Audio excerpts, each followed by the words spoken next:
Hello friends, അപ്പോൾ നമുക്ക് ഇന്ന് മയോണൈസ് ഉണ്ടാക്കാം കേട്ടോ.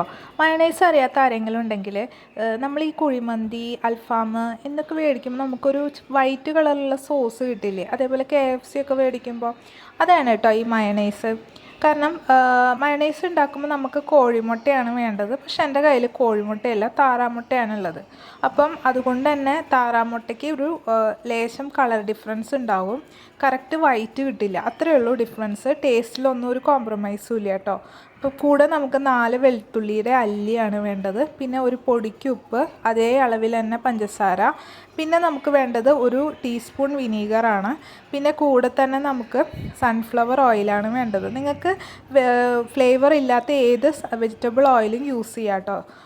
വെളിച്ചെണ്ണ ഉപയോഗിക്കരുത്. പിന്നെ ഇതെല്ലാം കൂടി അടിച്ചെടുക്കണം. കൊഴുപ്പ് കിട്ടാൻ വേണ്ടി ഒരു വട്ടം അടിച്ച് നോക്കണം. അതിനുശേഷം നമുക്ക് കുറച്ച് സൺഫ്ലവറും കൂടി ഒഴിച്ച് ഒന്നും കൂടി അടിക്കണം കേട്ടോ. കൊഴുപ്പ് കുറവാണെങ്കിൽ, ഇല്ലെങ്കിൽ കറക്റ്റ് കൺസിസ്റ്റൻസി ആണെങ്കിൽ പിന്നെ ഒഴിക്കേണ്ട കാര്യമില്ല. അപ്പോൾ നമുക്ക് ദേ അടിപൊളി മയോണൈസ് കിട്ടിയിട്ടുണ്ട്. ടേസ്റ്റിലൊന്നും ഒരു വ്യത്യാസമില്ല. കളർ ഒരു ലേശം ഒരു ക്രീം കളറാണ് കിട്ടുക. നമുക്ക് വൈറ്റ്, നല്ല പക്ക വൈറ്റ് കിട്ടില്ല. അപ്പോൾ ഇഷ്ടപ്പെടുകയാണെങ്കിൽ സബ്സ്ക്രൈബ് ചെയ്യുക, ലൈക്ക് ചെയ്യുക കേട്ടോ.